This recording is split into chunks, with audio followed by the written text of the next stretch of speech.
Beginilah kondisi kerusakan lantai jembatan Teluk Lubuk yang berada di Desa Teluk Lubuk, Kecamatan Belimbing, Kabupaten Muara Enim.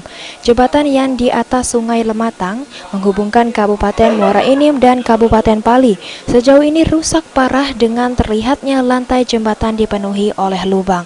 Sementara itu, kerusakan paling parah berada pada bagian pangkal dan ujung jembatan, sehingga menyebabkan kondisi jalan lebih tinggi dibandingkan dengan jembatan lainnya. Tentunya kerusakan ini mengakibatkan pengendara bermotor, terutama mobil yang berukuran ketinggian kecil, semakin sulit akan melintas dan harus ekstra hati-hati.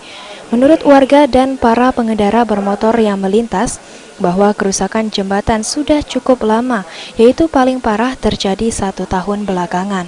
Warga dan pengendara semakin mengeluhkan kondisi kerusakan jalan yang berisiko terjadinya kecelakaan lalu lintas hingga rawan tindakan kejahatan kriminalitas. Dan warga maupun pengendara berharap kerusakan jembatan dapat segera diperbaiki secepatnya. Husniawan, PAL TV.